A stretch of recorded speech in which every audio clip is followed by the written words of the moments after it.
What is this? I can't. What are you, valedictorian? Harvard, did you park the car in Harvard?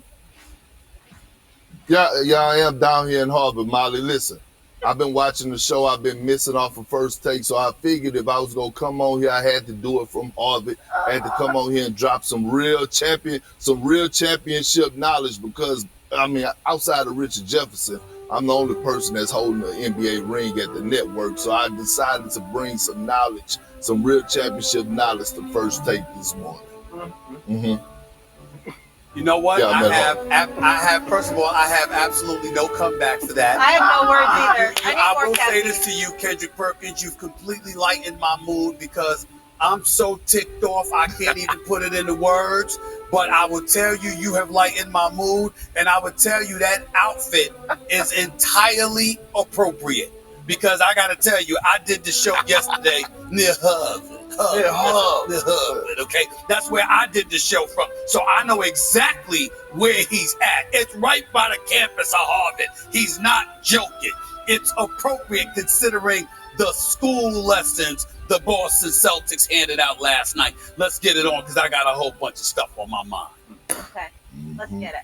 All right, guys, game 3 in the books. The Celtics taking the 2-1 series lead. Jaylen Brown scoring 27 points. Jason Tatum added 26. The Celtics beat back another third-quarter onslaught by the Warriors in a 110 victory. Marcus Smart added 24 points. Meanwhile, Steph Curry led Golden State 31 points, 6 threes. He had 15 points in a 33-25 third quarter by the Warriors, but was hurt late in the fourth after Al Horford rolled into his leg on a loose ball. Curry said post-game he expects to play. Here's Steve Kerr on what got the dub.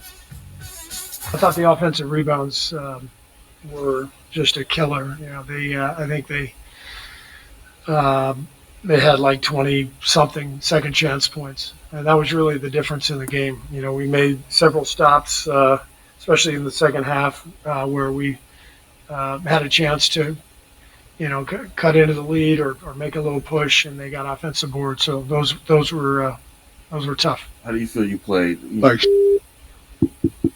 what was the difference this game? I just think I never found the rhythm. Really on both ends of the floor. So not enough force, but just got to find the rhythm quicker. I was soft. That's what was most disappointing to me for us. The Suns a cutie, though. By the way, the score is 116, 100. I think I said that right. Big Perk with the Twitter fingers, not holding back. Looks like Draymond was more prepped for his post-game podcast than the actual game. Just an observation. Never mind me, though. Carry on. All right, Stephen A., you are up first. What is the biggest reason for the Warriors' loss? I'm going to do something a little bit different today. Okay. Oh no. We're going to a stand-up? Let me tell y'all something. Oh no. I have a photo of these two individuals right here. I want to preface my comments by saying both of these dudes are going to the Hall of Fame. Both of these dudes are 3-time champions. Both of these dudes are going to 6 NBA Finals. As a coach here, as a player there, we know what Steve Kerr did as a player. We understand that. But I'm talking about as members of the Warriors. We know what they've done over the last 6 years. That doesn't mean a damn thing this morning. What the hell was that, Draymond? We got to stop this nonsense right now. This is a motivational speech. This is not criticizing LeBron. This is not criticizing Draymond Green. This is motivation, my brother. 2 points. 2 damn points. All of that talking, 2 points. I got no problems with your podcast, my brother. I support it. Okay? I love listening to you. I hope you keep doing it. But guess what? That ain't the priority right now. 2 damn points against the Boston Celtics. That's 2 games, Dre. 1 game you admitted you wasn't yourself, game 1. Game 3 last night, you said you played like you know what. Are you ready for somebody to look at you and say to you, Draymond Green, you are on the verge of costing the Golden State Warriors 2 titles. When you lost in 2016, y'all win that series in 5 if you don't get suspended for the game. because you accumulated too many technical fouls. That's one title. Now if you lose to Boston, because game 1 you didn't show up, game 3 you didn't show up, that we can't rely on you to show up for more than one game at a time. That's going to be a problem. Steph Curry needs you, bro. Klay Thompson needs you, bro. Jordan Poole needs you, bro. It's time. Period. You got to show up. The same things you did in game 2, getting in everybody's face, being disruptive, setting screens and picks, being physical, playing with force, letting the Boston Celtics know they gonna have to deal with you. That's what you got to do. Y'all can't go down 3-1 to Boston. You ain't winning 3 straight against Boston. This is it, Draymond. This is it. No more. You're a Hall of Famer. You're a 3-time champion. But you gotta play. Because right now, Al Horford looks better than you. He's shooting the ball better. He's rebounding the ball better. He's defending better. You got to change that. Now let me transition to this man. Steve Kerr. Don't break your monitor now. One of the top 15 coaches in the history of basketball. Steve Kerr, we know how great you are. We know that you personify championships. Great leader, great coach, great man. You don't look so good in these finals, my man. You're down 2-1. What's a big reason why? I'll tell you why, Steve Kerr. You ever heard of the names Jonathan Kuminga, Moses Moody? 19-year-olds with size, with athleticism, particularly with Kuminga, who will play some defense. Why is that important? Even though they're young bloods that have never been in the finals, throwing them to the wolves like that. Of course, that's desperate. But this is desperate. Why? Because look at the rest of your team. They're bigger than you, Boston. They're more physical than you. They're more athletic than you. They come across as deeper than you. You got to stop. You got to answer that.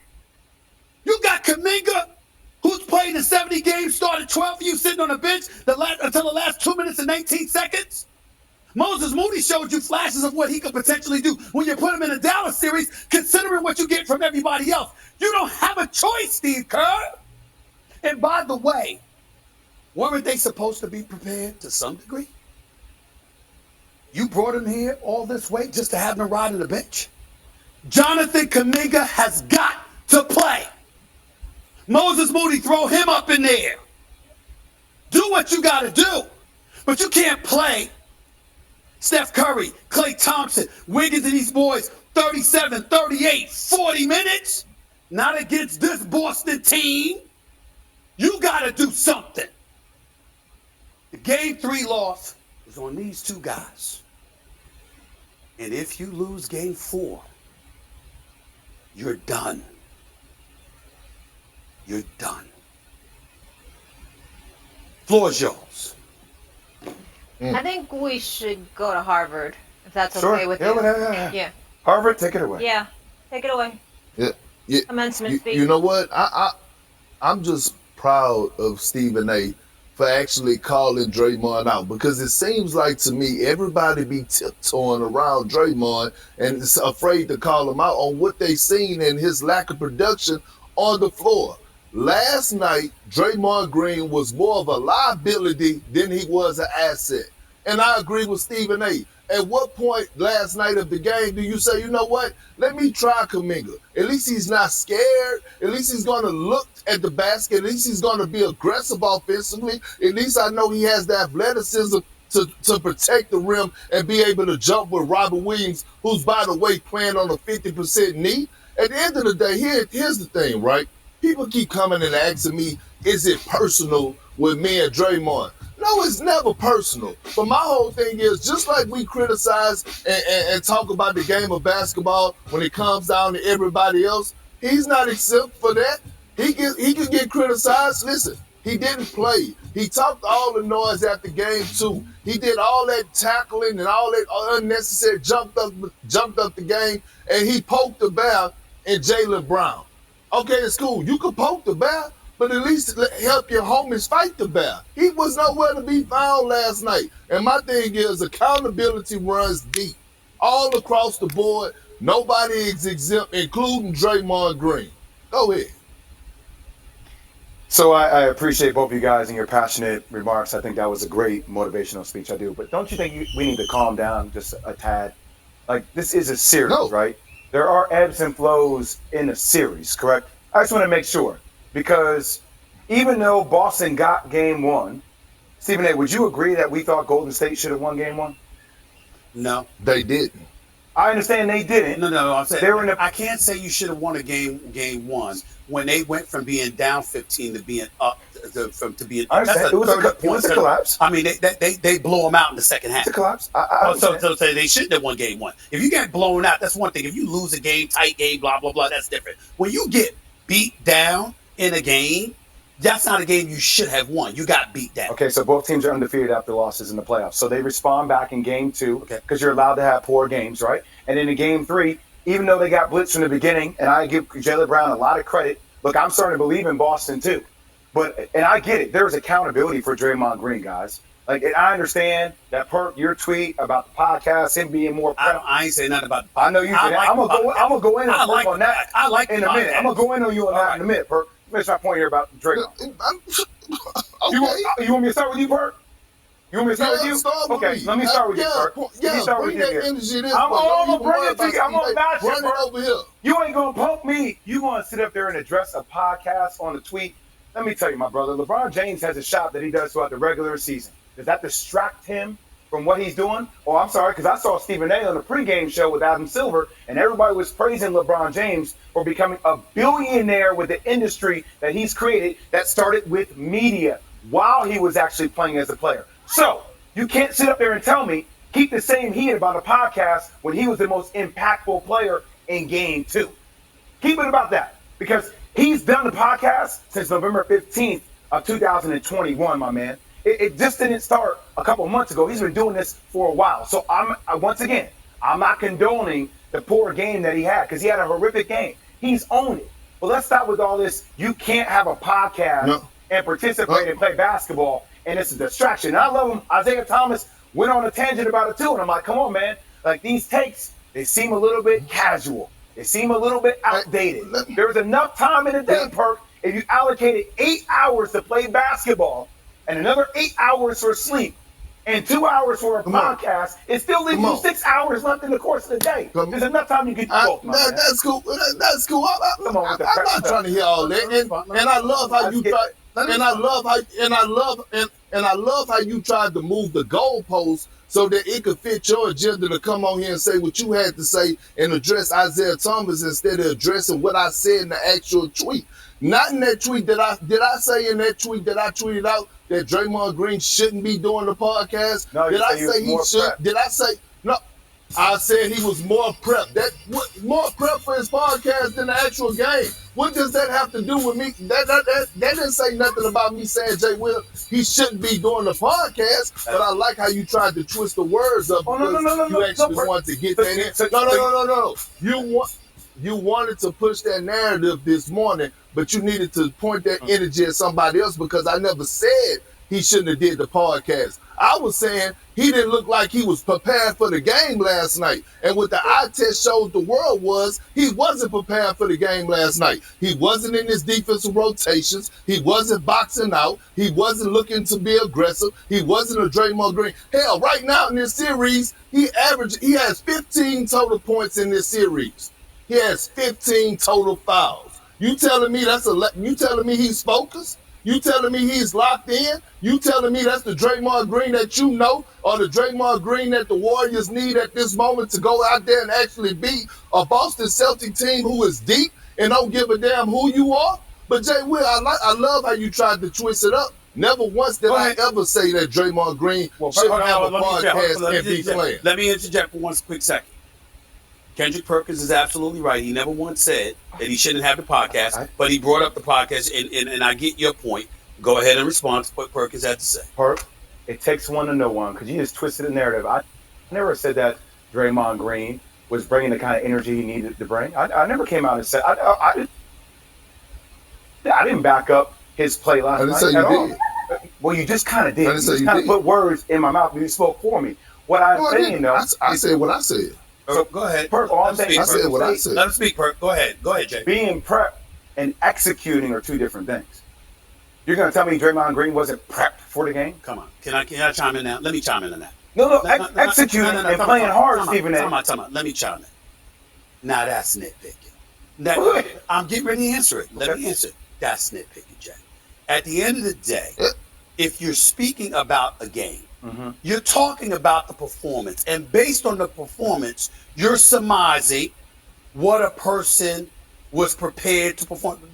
Kendrick Perkins brings up the fact that Draymond Green has 15 points and 15 fouls in the first 3 games of the NBA Finals. We all know that this man's a future Hall of Fame. He's a 3-time champion. Yes. We've seen Draymond Green play significantly better. He himself said that he played sorry. He himself said he wasn't ready to play the way he was supposed to play in Game 1, which is why he came out and performed in Game 2. So let's not be so literal, y'all, where we're taking every little word and go, all right, well, does that mean he wasn't prepared? No, your performance indicated that you wasn't ready, because we know Draymond Green can play and should play much better than that. Can we all agree on that? Yes. That's all we're saying here. Yeah, we can. So we don't need to be so let him literal. go ahead. That's all I'm trying to say. Let him go ahead, Stephen A. So when he finished, I could split his wig at the end. Go ahead. First of all, you don't want to split nobody's wig on this show and in life. Yeah, I am. Go ahead. Finish up. I Go am ahead. not Finish sitting up up. here on national TV condoning the way Draymond Green has played. I am not. He said he played like bleak. He played like bleak last night. I saw it. There are a lot of other reasons as well, on top of Draymond Green's play, in which this team needs to be better. We should also ask questions about Jordan Poole, him averaging 19 points during the regular season, him averaging 10 points in the NBA Finals. I'm going to get to him. And we can also talk about the way they targeted and they drove to the rim from the lack of size protection. So we want to go into Steve Kerr and a little bit of the rotations. Yes. I'm not making pick and roll for Steph Curry all day long. You got to do something more than that. All I'm saying is it just felt like, Kirk, you took the low-hanging fruit on being prepped. And when the guy addressed it from the beginning, he addressed it from the podium that he played like crap. Let me explain. Seemed like a casual to you. That's all I was saying. No, I'm gonna give you a championship. I'm gonna give you some championship knowledge, and a guy that had played in 140 playoff games and 50-some game sevens. Let me explain something to you, Jay Will. At a different level, but I won one. But you didn't win one when you had to win 4 games in 4 games in a 7-game series. See, when you playing in a series, my brother, you have to be locked in. You have to be tunnel vision. Because listen, this is not the bubble. No disrespect to the Los Angeles Lakers, but you're traveling. Okay, so going into a hostile environment, having young players that are around you that are inexperienced, like Andrew Wiggins, like Jordan Poole, and you're Draymond Green, and you're the heart and soul of that team, you have to have a different type of focus, because it's not just about you. It's about the others that look up to you. And I have said this time and time again, Steph Curry is the best player on the team. Make no mistake about it. Steph Curry is the best player on the team. But when it comes to being the heart and soul of the team, that's Draymond Green. And if his energy and his focus is not there, it's going to affect the play of everybody else. Hold that thought. Let me chime in here.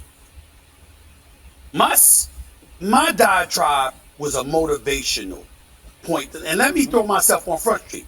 We all know I've been with the Warriors all year. I want my pick to be right. Yeah, I ain't gonna front. I ain't gonna front. Your pick is not going to be right. Fine, I don't know about that. All I'm trying to say to you is this. I started off the season with the Warriors, and I refused to jump off the ship, even though I knew it was a challenging matchup for them, because I've been saying that, okay? And what I'm thinking about, and when I look into that camera and I talk to Draymond Green, my point to Draymond Green is, you know you could do better. And more importantly, you know you should do better. We understand you undersized. We understand that you fighting against cats. I mean, Robert Williams is bigger than you. Al Horford is bigger than you. Al Horford right now looks better than you in the series. What you did in Game 2, what we're saying is you got to do that every game, because they need you to do this. You can't miss out on Game 1, miss out on Game 3, acknowledge it, and we're supposed to be okay with that, because Boston is a counterpart. Listen, they're exceptionally well coached. Their defense is elite, particularly in the half court. They're coming at you. They've got a 2-1 lead. They smell blood. They're wearing Steph Curry out. And right now we're looking at Steph Curry. Thank God Klay Thompson showed up. It's minimal help. You brought up Jordan Poole. He has come down to earth. I take back what I said about Lethal Weapon 3. It doesn't exist because that has not been Jordan Poole. So we got to throw that out. But we also need to point out Kendrick Perkins is right on point in terms of his basketball analysis as it pertains to what he has thrown out, what we're seeing from Golden State. Some things you can't help, but the things you can help, because you're championship tested and you know better, there is no excuse for Steve Kerr not to have these young brothers at least ready to throw them in the fire. Take your chances. Try something. You get why he's so impassioned? I understand it. It's because he wants his pick to be right. I get it, but we have this intent. Molly, I did acknowledge that. I did admit that. I didn't deny it. telling I didn't him. lie about it. No, I get Okay? it. All I'm saying is that we have this intensity like this damn series is over. No. It's not over. Time out. And that's Somebody my said big that. point. But Kurt, I kick this whole thing off by saying that is my point. It is 2-1 right now. Draymond did play horribly last night. But we act like this team they had a 1-point lead in the third quarter when they made a run. They're still right there.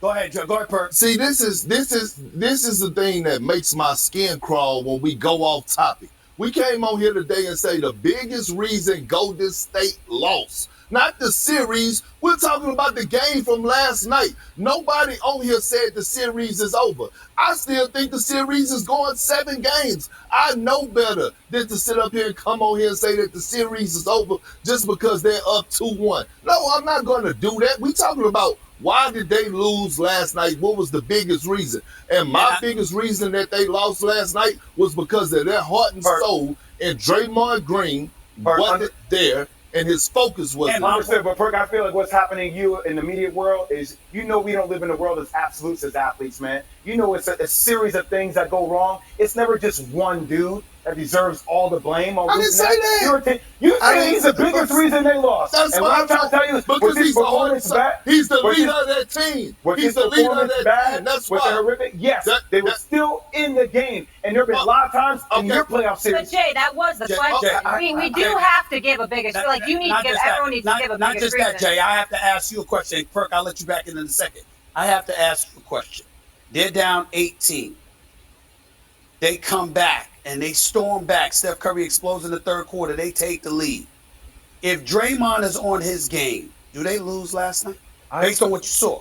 Based on what you saw in the second half from Steph Curry, particularly in that third quarter. Do you believe that Golden State? I think they have a better chance to win, but I'm giving Boston a lot of credit for getting the game. But wait, of course we know Boston's legit, and of course they deserve credit, but the point is this. If you believe, if I believe, if Big Perk believes, if Draymond Green had played better, that they win that game, then why is it beyond the pale to sit up there and say, yo, Dre, you got to step up because you're that big of a difference maker. We're paying homage to him. I'm not saying we're paying homage to him. But I've seen a lot of games over the course of my life where players have played bad and they still have found ways to win. We're just talking about last night. What we saw last night. And I'm telling you this last point, Kendrick Perkins.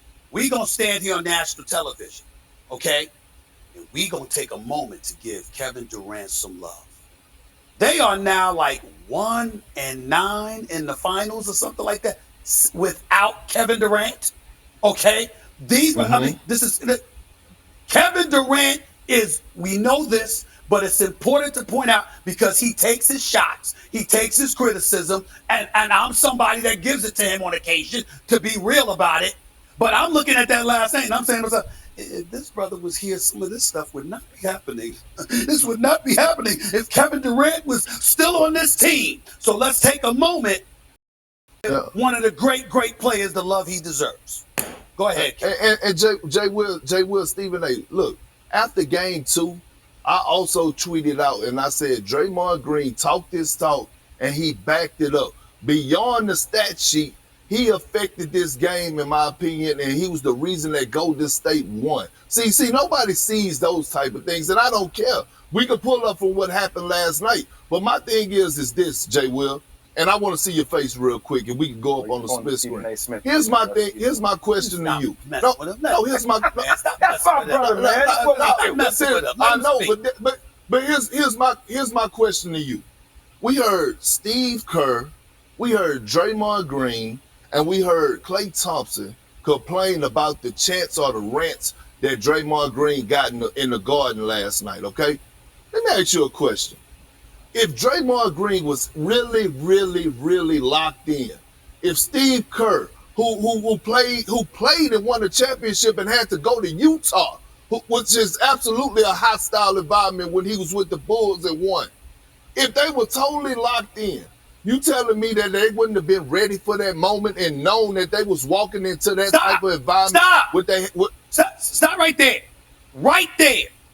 The point that needs to be made. And by the way, KD, they're 2-9 without KD in the finals, by the way, not 1-9. Apologies. But let me say this to you. This is the point that needs to be made. We have learned what I've always known. Cleveland is not Boston. I'm talking about the city. I'm talking about the fans. Draymond Green was talking a lot. He backed that bad boy up in game 2. I don't know whether you were there last night because I didn't see you. But we were there. You've been there before. Watch the whole game. TD, I'm just talking about being there in terms of that noise. It's another level. These are highly intelligent basketball fans who are rabid as hell. And Draymond might have bit off a little bit more. I don't think he did. I think he can handle it. But I do think he was thrown for a loop last night by Boston. I ain't talking about the team. I'm talking about the city. It's a different level. And you can't be a visitor and don't bring your game to Boston. Boston is a different animal, y'all. Wait, you think Dre was affected by the fans last night, his play? I'm telling you, Molly, to be in that environment with those fans, F. Draymond screaming, boom. He's experienced it all before, don't get me wrong. But there's no one like Boston. It's hard. You'll be hard-pressed to find a fan base more hostile towards its visitors than Boston. Philly's bad. Philly can get on you. Boston is a different level. You got to be ready. And they were not last night outside of Clay and Steph. That's why we got a problem. And that's why, because I picked them and I want to be right, I'm putting the alarm on. Look, y'all, this is no joke. Are you worried about Steph's injury? A little bit, yeah, because anything that hobbles him, they were wearing him down before he got injured. He was grabbing the shorts. He was leaning on, and not to say that doesn't happen. They on him. Go ahead, Perk. But listen, here's a point why I'm worried about Steph. Because between game 1, 2, and 3, Molly, you had about 3 or 4 days in between. Yeah. There's only one day in between, and you have a quick turnaround. Now, all of a sudden, you still, Marcus Smart, Jaylen Brown, Grant Williams, Jason Tatum, that personnel over there in Boston ain't changing. And guess what? That attitude ain't changing either, because that's a reflection of Ime Udoka. The way that them boys play in Boston is a reflection on how Ime Udoka approaches the game. We saw how infuriated he was in game 2, and I know he went back and challenged them for as a physicality standpoint. Yeah. Stephen A., you think game 3 was fired up. You wait till Friday night. That's right, because they smell blood. We got to go. But they smell blood. Better not keep Al Horford in drop coverage. So. I feel you. That's right. Yeah. That's true. And class is dismissed because I hear you need to go. Oh, my. Yeah, carry on. Just sip your tea.